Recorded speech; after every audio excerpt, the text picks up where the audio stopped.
Indiana beats Ohio State 13-10 in the Big Ten Championship. Back and forth game, physical football game, exactly what you would expect from two 12-0 teams. Both teams have one turnover. Both teams able to move the ball, but we see missed field goals. A lot of things happen, a lot of things to look at in the film room on this football game. Again, congratulations to Indiana on getting the win. We're going to dive into the film. We're going to see what happened from both sides, offense, defense. Let's get into it. First play I want to take a look at here. Julian Sayin, interception early in the first quarter. Opening drive, yet again, an opening drive interception from Julian Sayin and the Buckeyes. Back-to-back games now, he's done this. Now, this one is a little bit tricky. He gets fooled badly on this, takes the eye candy. So let's first find out what exactly Indiana's showing. So we're showing two deep safety. This is just a simple cover two. We have a bunch of trips here from Ohio State. Exactly what you want to do to beat a cover two is what they try to do on this play. And that's really attack this middle window, right? Right in the middle of the zone is where you want to attack it. But the biggest thing you need to note on this play that Julian Sayin gets fooled is our safety onto his left side of the field. Okay, so the short side of the field safety. He's thinking in a traditional cover two. We're going to take this deep half. We're going to take this deep half. Typically in between the hash marks, really in this wide area is where you're going to get an open window. But this safety on the short side of the field is going to read his eyes. He's going to actually come down right into this window that Sayin tries to force this ball into. He just doesn't see him, doesn't recognize him at all. So again, we're gonna play this kind of slow. We'll pause it when this thing develops. So right off the bat, first step is not even really back to his deep half. First step's actually towards the middle half of the field. So really, we're almost getting what's kind of like a man-to-man out here. We're moving to our zones, but Pons is on an island. And again, that's fine. We know how physical D'Angelo Pons down here is, number 5. So we're going to shade towards the middle of this. Sayin's already telegraphing where he wants this ball to go. Okay. I believe, was it Carnell Tate? I can't. Let's continue to play it. We'll take a look. He's going to get right behind this linebacker. Okay. That's exactly the window. So in between him and him, right here is the window that Sayin wants to put this ball in. Again, his eyes are on this the entire time. Okay. We're telegraphing this pass to a T. And again, that safety who's now off the screen, he's thinking, hey, I have this. Now this ball's got to be out essentially now. Like this thing already has to be coming out. But instead, he clutches this thing, allows for the safety to come down into this window and make a play. It's great defense. It's great recognition. Sayin a little bit late on this throw. We sit. Again, the window is there.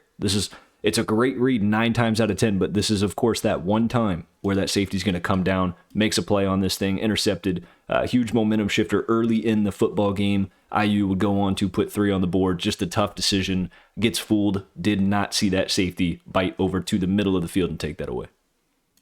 Next play we're going to look at, Indiana and Mendoza turns around. They turn the ball over. They throw an interception. A little bit different on this one. Not necessarily a bad read, more so just a great play out of Ohio State. So what in the world happens here? Well, the first thing we're going to get, Ohio State base cover 2, nothing special. We're showing 4 down, 2 linebackers. Obviously, Styles and Reese have always played these really condensed splits, very close to each other, regardless of what hash the ball's been on. I love it when you have guys that are that athletic, that physical, that fast.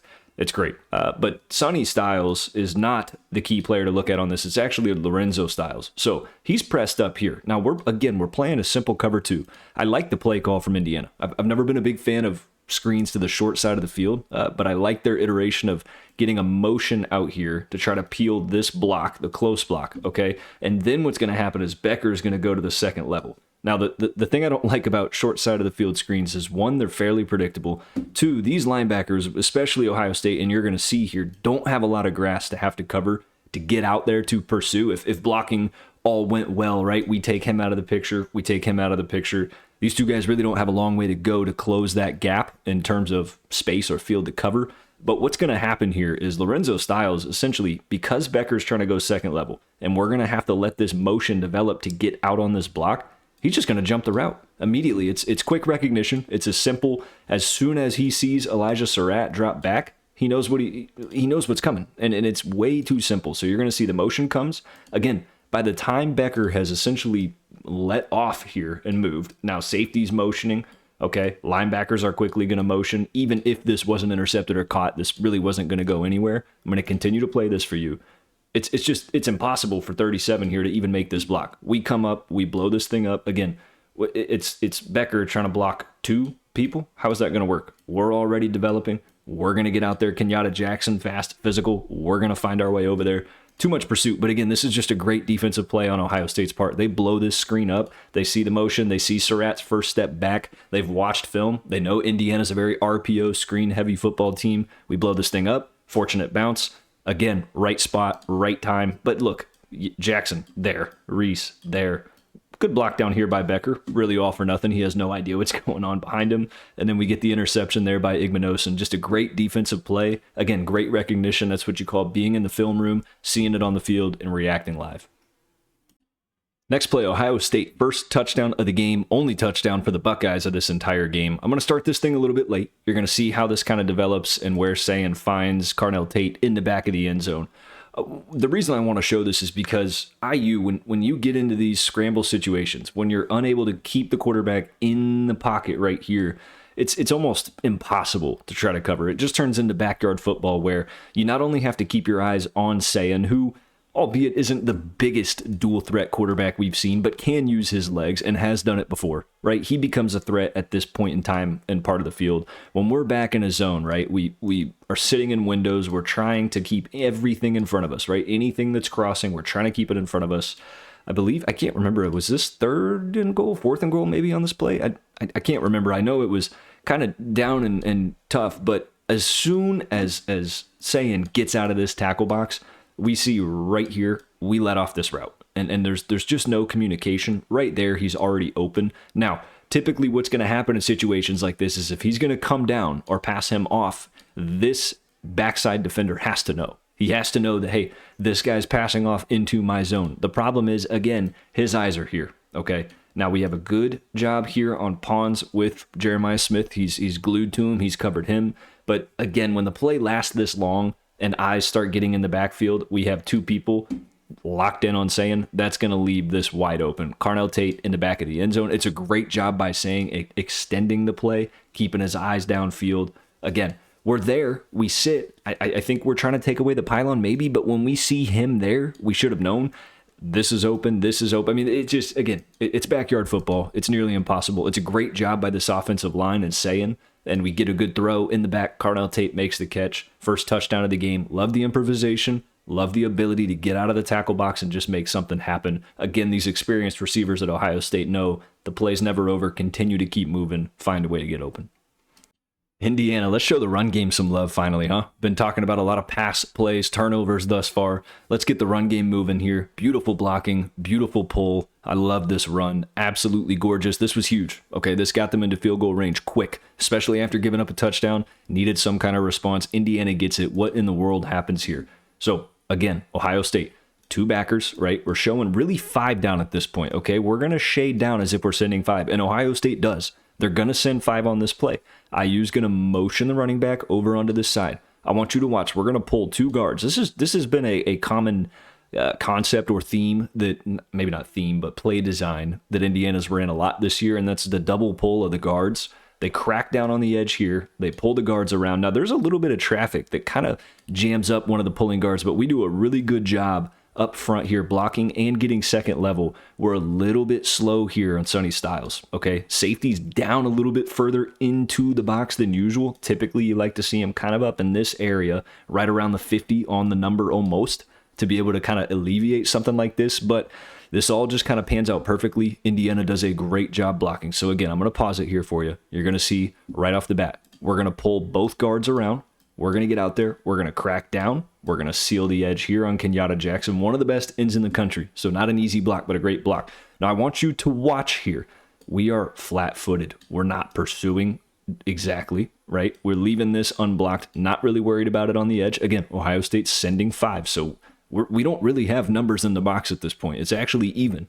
Safety is, for whatever reason, moving the opposite direction of where this ball is going, and we just do a good job. Now I want you to watch the penetration here, okay? 74, who's trying to pull around to also get in the gap and make a block, he gets kind of blown up here. It works out. We're able to get a beautiful seal on the edge here and just get 62 in. Because Sonny Styles is a little slow to develop and read this play, it's okay that we don't have both guards pulling through the C gap here. We're going to end up still getting a great block down there. We're going to bust this thing open. Huge play. Beautiful block out of 62, just getting a body there. Again, safety, Caleb Downs, a little bit out of position, shaded more towards the middle. Huge play for Indiana, puts them right back into field goal range with a chance to respond. 3rd and 7, Ohio State in the red zone. Essentially a 3rd and goal here, unless you get the ball to the 1-yard line, gets you a first down. But this is one of 2 plays that I'm going to show you that Julian Sayin just doesn't quite pull the trigger or make a decision that I wish he would have, that could have absolutely changed the outcome of this game. It could be an experience, could be nerves. It's a lot of things, and you can't expect these guys to be perfect. But when he goes back and watches this on film, I'm sure he's going to look at this and probably scratch his head a little bit. I want you guys to note something. Indiana's playing just a cover 2, right? 2 deep safeties.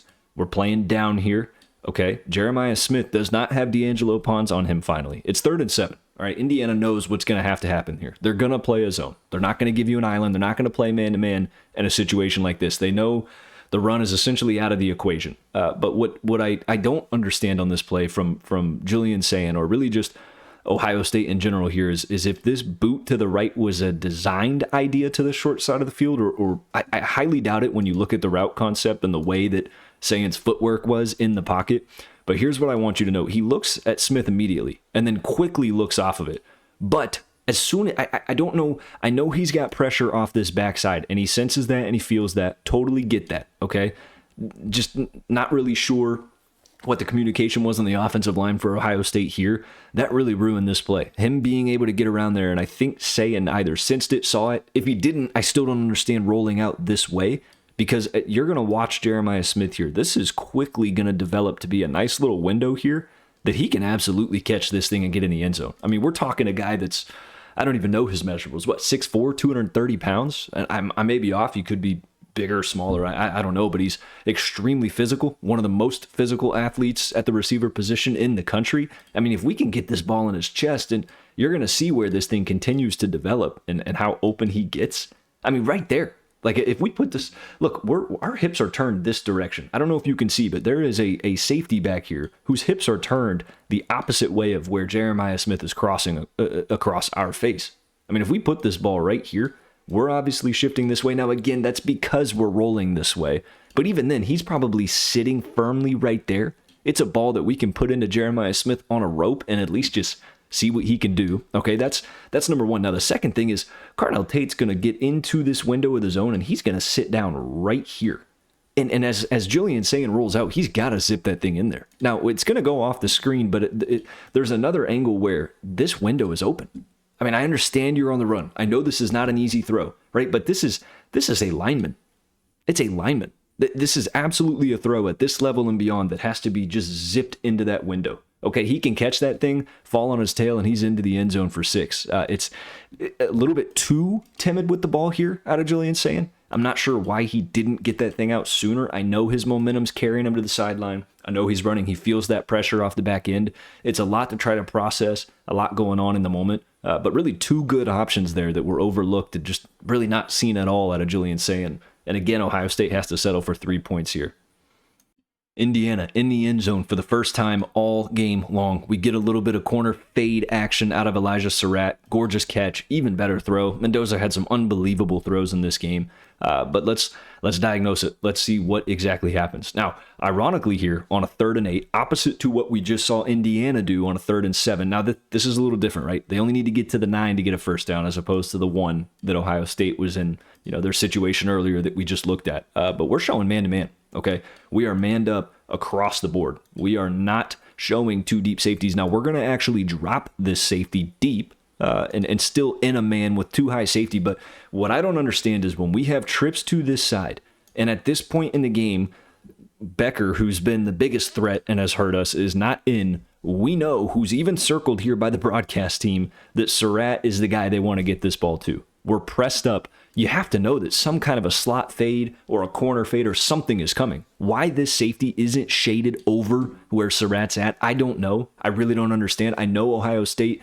and Matt Patricia is very physical. They're not afraid to play man-to-man. I know they trust their corners and islands, but, I mean, this is just a 3rd and 8. All you got to do is just get off the field here, and again, this game has completely changed. But Indiana's going to take what you're going to give them, and if you're shaded over this far to the middle of the field, when there's really only one threat to that side and maybe the running back, I don't blame them for taking this at all. Surratt does a gorgeous job coming back. We're going to get this slot corner fade right out to the really to the pylon, okay? And Mendoza, I mean, you practice this ball how many times a year? He just puts this thing in a perfect spot, back shoulder. Surratt does a gorgeous job of just timing up his jump, adjusting to the football, makes a great catch. Again, we've seen this on film all year long. When you give him man-to-man coverage at this part of the field, that's going to happen. And our safety here is nowhere to be found.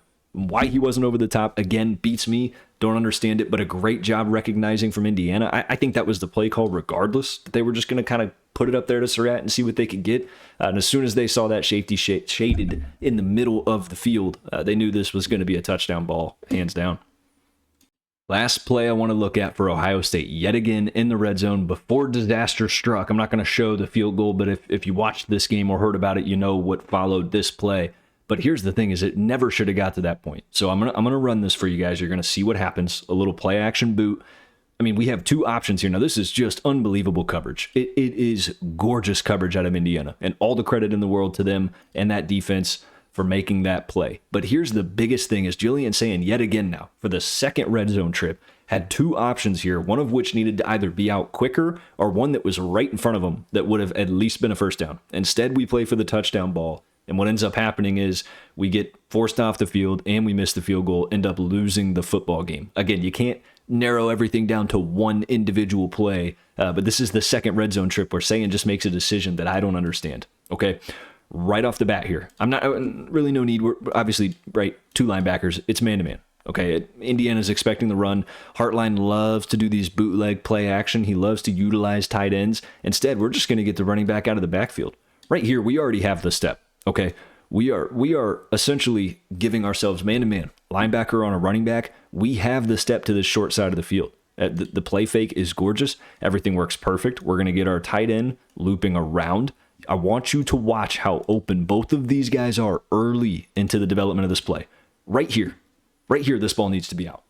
I'm telling you, if we're playing for a first down and I'm coaching, okay, and I'm saying, look, at 25, I know his head isn't fully turned, but he's there. This ball needs to be out. I mean, look at this. We have 1, 2, 3 yards of separation. We have a linebacker who's at least a yard or two behind in terms of pace to the sideline. This ball needs to essentially be out now. Let him get to the corner, put a shoulder down, dive for the sticks, just something. I understand it's 3rd and 1. It's not 4th down, but still, this is just taking what the defense gives you. It's there. Just take it. I mean, who knows? He could possibly catch this thing in stride and put a shoulder down, break a tackle, and get into the end zone, okay? And then if we're wanting to go for the touchdown ball, which we'll get to, look at the separation we have already as well, right? We're at least a step or two behind as it is. Now, Sayan isn't really looking this direction yet. He's looking here.